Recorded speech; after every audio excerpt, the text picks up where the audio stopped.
Hello friends, आप सब कैसे हैं। आप देख रहे हैं मिस्टर शीस बायो स्टडी। आज आपकी दूसरी क्लास हो रही है पेडागोजी की, जिसमें बहुत महत्वपूर्ण प्रश्न रहेंगे कि शिक्षा शास्त्र क्या है या मनोविज्ञान क्या है, मनोविज्ञान से किस टाइप के प्रश्न पूछे जाते हैं, उसी से रिलेटिव रहेंगे। और आपका जो मनोविज्ञान किस में हमारा काम करता है, क्या है इसका उद्देश्य, जिसे हम साइकोलॉजी बोलते हैं। चलिए, कुछ ही ऑनलाइन है क्वेश्चन है और बहुत बहुत महत्वपूर्ण प्रश्न है। सभी एक दिवसीय जितनी परीक्षाएं रहेंगी आपकी, यूपी टेट, सुपर टेट, कोई सा भी आपके राज्य का टेट हो या रीट हो, सभी के लिए बहुत महत्वपूर्ण प्रश्न रहेंगे। देखिए प्रश्न क्या रहा है आपका। देखिए पेडागोजी शब्द पूछा कि पेडागोजी शब्द की उत्पत्ति कहाँ से हुई, तो कहाँ से हुई थी, हमारी यूनानी भाषा से हुई थी। और पेडागोजी का अर्थ क्या है, शिक्षण विधियाँ। पेडागोजी का अर्थ है शिक्षण विधियाँ। और शिक्षा शास्त्र के शिक्षण विधियों की कला सीखने जो माना है क्या है, शब्दकोश माना है।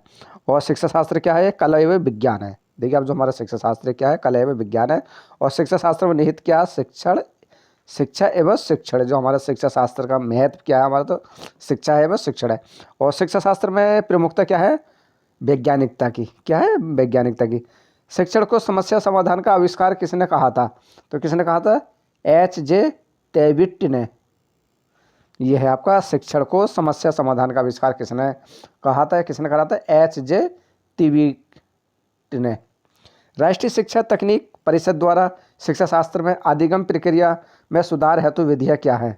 ये है कि राष्ट्रीय शिक्षण जो तकनीक है परिषदीय द्वारा शिक्षा शास्त्र की विधियाँ कहता है आपका है आदिगम प्रक्रिया में सुधार हेतु विधियाँ का विकास, तकनीक एवं सहायक साधनों का प्रयोग व मूल्यांकन करना।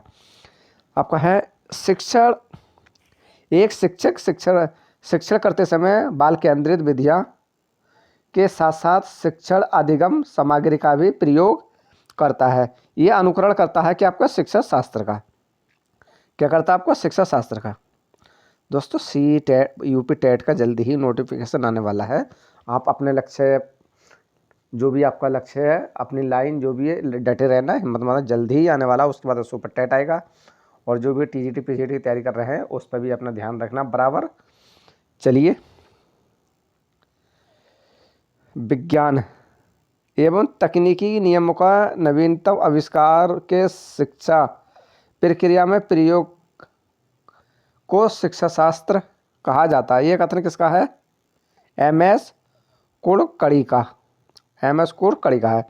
और I.K. डेविस, देखिए I.K. डेविस के अनुसार शिक्षा शास्त्र का संबंध किससे है, तो यह आपका शिक्षण एवं प्रशिक्षण की समस्याओं से है। और W.K. रिचमांड के अनुसार शिक्षा शास्त्र संबंधित क्या है, समुचित अधिगम परिस्थितियों के निर्माण से शिक्षण तथा प्रशिक्षण के लक्ष्यों की प्राप्ति से अनुदेशन के सर्वोत्तम साधनों की व्यवस्था से। शिक्षण शास्त्र का संबंध होता है शिक्षक की लगन, शिक्षक की प्रतिबद्धता, शिक्षक की जवाबदेही। और शिक्षा शास्त्र का उद्देश्य क्या है आपका, शिक्षण अधिगम प्रक्रियाओं में प्रभावी सुधार। निम्नलिखित में कौन सा तथ्य शिक्षा शास्त्र के कलानात्मक पक्ष में संबंधित है, तो भावनात्मक क्रियाएं, मूल्यांकन एवं विश्वास, दार्शनिक कथन। कौन से कथन शिक्षा शास्त्र के वैज्ञानिक पक्ष से संबंधित है, तो यह आपका क्रियात्मक पक्ष से है। शिक्षा शास्त्र क्या है, तकनीकी एवं विधियों का विज्ञान। शिक्षा शास्त्र क्या आपका, तकनीकी एवं विधियों का विज्ञान शिक्षा शास्त्र आपका है।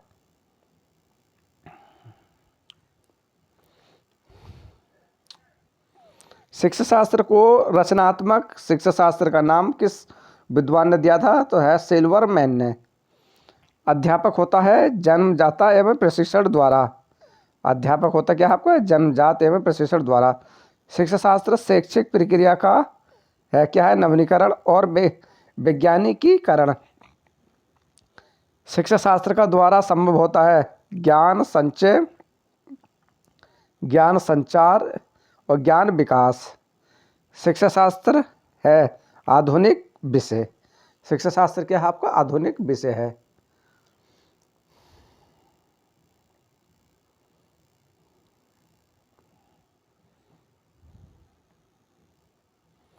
शिक्षा शास्त्र बल देता है शिक्षण यंत्रों के प्रयोग पर, नवीन शिक्षण विधियों के प्रयोग पर और शिक्षण अधिगम सामग्री के प्रयोग पर।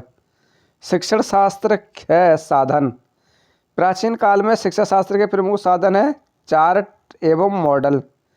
वर्तमान समय में शिक्षा शास्त्र के साधन क्या है? दूरदर्शन। शिक्षा शास्त्र के समावेश आदिगम का, सूक्ष्म शिक्षण का, व्यापार विश्लेषण का। और लियाहार्ड जेसन के अनुसार शिक्षा शास्त्र के लक्ष्य क्या है? यह मतलब लक्ष्य क्या है? तो क्या है? सूचना प्रसारण, विशिष्ट की कौशलों के अभ्यास में सहायता, पृष्ठ पोषण की व्यवस्था में सहयोग देना। शिक्षा शास्त्र के सामान्य लक्षण समूची शिक्षा पद्धति का प्रबंध करना। शिक्षा शास्त्र का विशिष्ट लक्ष्य है विद्यार्थियों की शिक्षा संबंध आवश्यकता को पहचानना। और शिक्षा शास्त्र का प्रमुख लक्ष्य क्या है? अधिगम विधियों का आधुनिकीकरण।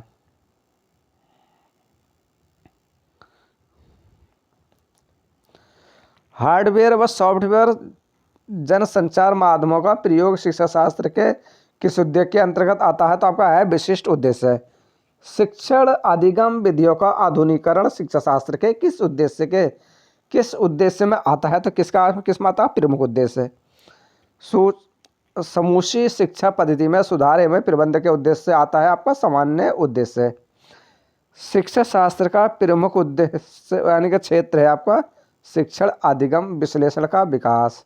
और आपका रोन3 के अनुसार शिक्षा शास्त्र का क्षेत्र क्या है? उद्देश्य व लक्ष्यों की पहचान और अधिगम पर्यावरण का आयोजन, विषय वस्तु की खोज एवं संरचना। और राष्ट्रीय शिक्षा नीति के अनुसार शिक्षा शास्त्र का प्रमुख क्षेत्र क्या है आपका? शिक्षा से औपचारिक एवं अनौपचारिक क्षेत्रों में सूची का प्रसारण। शिक्षा शास्त्र के प्रमुख पक्ष क्या है? 3।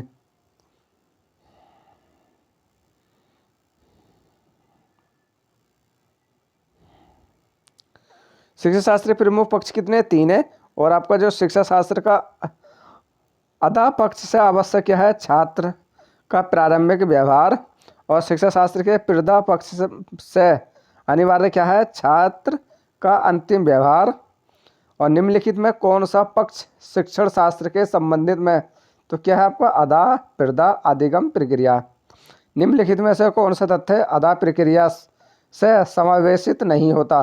तो यह आपका विषय वस्तु की विशेषताओं की पहचान। निम्नलिखित में से कौन सा तथ्य प्रधा पक्ष से सम्मिलित नहीं है? विषय वस्तु की विशेषताओं को पहचान। विषय वस्तु के स्तर होते हैं 3। और विषय वस्तु का तार्किक क्रम में प्रस्तुतिकरण संबंधित है विषय वस्तु से शिक्षा अभ्यास है। शिक्षण विश्व में निहित तथ्य है। तो क्या आपका? शिक्षण में संलग्नता और शिक्षण में निष्ठता, शिक्षण में प्रतिष्ठता।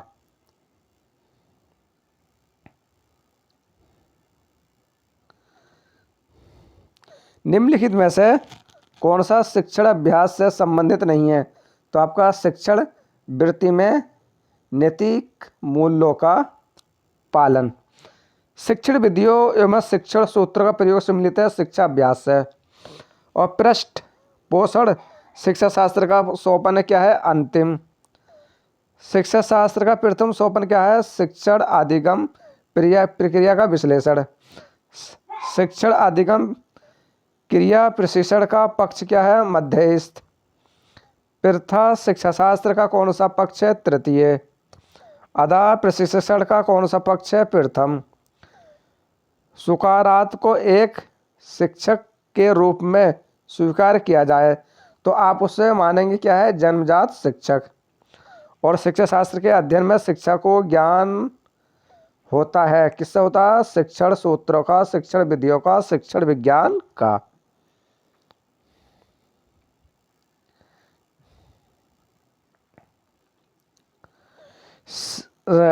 आपका है शिक्षण शास्त्र में विश्लेषणात्मक शिक्षण संबंधित क्या है आपका? तो आपका कलात्मक पक्ष से एवं वैज्ञानिक पक्ष से। और आलोचनात्मक शिक्षण को शिक्षण शास्त्र के किस पक्ष में संबंधित माना जाता है? तो कलात्मक पक्ष। शिक्षा शास्त्र में प्रभावी शिक्षण अधिगम प्रक्रिया क्या है आपका? कलात्मक वैकल्पिक पक्ष से। और शिक्षा शास्त्र की जो अवधारणा के विकास में सहयोगर क्या है? श्रव दृश्य साधनों के उपयोग में विकसित यंत्रों को एवं उपकरणों के उपयोग का। अभिक्रमिक अनुदेश एवं अधिगम शिक्षा शास्त्र के विकास है, क्या है आपका सहायक है। और शिक्षा शास्त्र की जो आपकी प्रकृति के क्या है आपका कलनात्मक वैज्ञानिक तकनीकी से संबंधित है। नेक्स्ट दोस्तों, ये शिक्षा शास्त्र बहुत अच्छे टॉपिक रहा है जो आपका बाल विकास CDB है। इसी से ऐसे इस टाइप के प्रश्न पूछाते कि शिक्षा शास्त्र क्या है, मनोविज्ञान क्या है, और मनोविज्ञान क्या काम करता है, और शिक्षा शास्त्र क्या काम करता है। ये वीडियो अधिक से अधिक अपने दोस्तों के पास शेयर करना, और आप नए हो तो हमारे YouTube चैनल को सब्सक्राइब और लाइक ज़रूर करना। ये बहुत अच्छी वीडियो रहेगी, बहुत क्लास अच्छी है दोस्तों ये।